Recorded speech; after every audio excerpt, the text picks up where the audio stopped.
Hey everyone, Tracy Barkley here, Keto Comic, coming at you with a video response to Jillian Michaels, who had some pretty damaging things to say about the keto diet. So I thought I would just watch the video clip she did with Steve Harvey and react to it in the raw.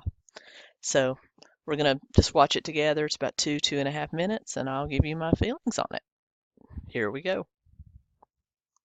Years. Oh my gosh. I mean, the reality of fitness and nutrition is they're all just fads reskinned, right? I mean, if you think about it, like right now it's keto. And like, I don't know if anybody is as old as me in this room, but that diet used to be called Atkins. And my mother did it in 1980. Okay, Jillian, I'm pretty sure I'm as old as you, maybe a little older. I love your highlights, by the way. Yeah, keto diet, that is the concept of low carb, has been around a long time, but keto is in no way the Atkins diet, and the Atkins diet was in no way keto. I will give you this, that the Atkins induction phase, where you stayed 20 net grams of carbs or less at the beginning of the diet, was very ketogenic in style, in that you keep it, it's at the same ratio that most ketoers keep it today, 20 less, 50 less net carbs. So yeah, that was very keto. But the rest of the Atkins diet, when you came off that induction phase, forever how long you did it, you simply upped your allowable carbs based on how your body reacted to it, adding things like fruit, even grains and beans and things like that. So it was in no way keto diet. A lot of people lost weight on that because when you lower carbs, you do tend to lose weight, but Atkins was not keto. One phase of it was keto-like. There we go. So, what happens is that people will take fads and trends and reskin them with a different name. So what is keto? Is low carbs? Keto is exactly, it puts you in ketosis. But that's not good for you though. No, it's not. And at the end of the day, Okay. Ketosis is the state that the body goes into when it's out of glycogen and out of glucose. Glycogen is the stored form of glucose that you store in your liver and your muscles. Once the food that you take that has sugar in it or glucose in it, carbs, once that's gone, it will turn to the muscles and to the liver.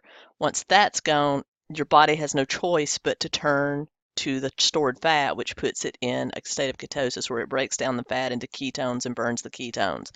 Now, any weight loss diet, when you're in a caloric deficit, any weight loss diet will put you in a state of ketosis. I don't care if you're vegan, vegetarian, Weight Watchers, Atkins, or the keto diet. If you're losing weight, you're in a state of ketosis. That's the only way the fat leaves your body. Jillian, those fat people that you used to almost kill on The Biggest Loser, they were in ketosis most of the time. The only time they were out is when you fed them the whole grain, high carb crap, low fat crap that you fed them. That took them out of ketosis until those calories were gone. But then once those calories were gone, they went right back into a state of ketosis. So ketosis is not bad for you. Ketosis is how your body gets rid of the fat. Why would your body go to all that trouble to store the fat if it's dangerous for it to burn it? Let's hear what else she has to say. just like 2 plus 2 will always equal 4, when it comes to health, it's an energy equation. Eat less, use common sense with your food choices, and move more. And that's just simple science. You can't reinvent. Okay, I'm going to give her that one. It is simple science. If you're in a caloric deficit, you're going to lose weight. That's just the crux of it. Any diet, whether it's keto, low carb, Atkins, paleo, Weight Watchers, vegan, vegetarian, any diet that you use is just the tool that you use to start that ketosis, to start that fat burning. I prefer keto because there's a lot of studies coming out that shows that your brain and other things run better on fat than it does on glucose. And also just common sense, it keeps me satiated. The fat and the higher protein that you find on those more low carb style diets keeps me from wanting to eat more and eat crap and therefore take my body out of ketosis. So any weight loss thing that you're following is designated to lower your calories below what you're using. That's just common sense. Let's keep going. Okay, just can't. let me ask you this. With all the information that's out there, what's the biggest myth?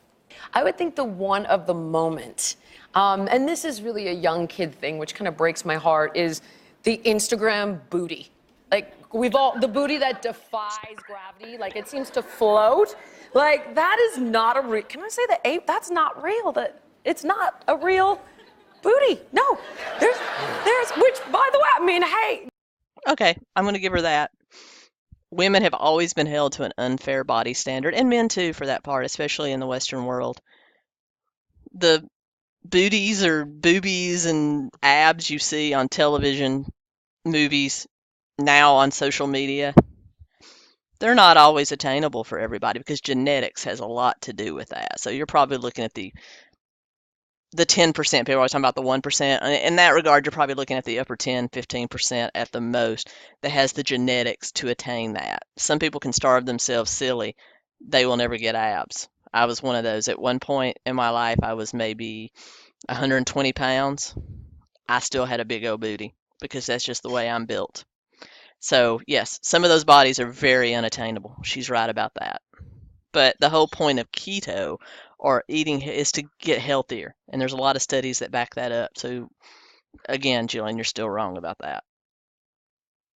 You know, more power to you. Yeah. But what upsets me is that I think it's the new body image issue of today, and it's almost more nefarious than when I was a kid, because you knew that those magazine covers had professional photographers and hair and makeup and they were airbrushed. But now, you know, you've got these girls on Instagram that have all this surgery and you're using filters saying like, oh, I just did squats. And you're wondering, you know, wow, you know, what kind of squat is she doing? Yeah. So, I mean... Again, agree with her. A lot of that's genetics. A lot of it is filters. A lot of it is make-believe. So please do not base your body standards on what you see. Base it on your health. Good health equals a good look. Sign me up. Doesn't have, that's one. That's a big one. That's a good No. one. Okay, hey, listen, it's your man, Steve Harvey. You know. All right, very short clip. I agree with probably 3/4 of what she said there, except when she was actually talking about keto. Keto is a very healthy diet. There's been studies. Just Google them. They're all over the place. It helps people stay in that caloric deficit, get used to eating whole foods, which is the goal of great health.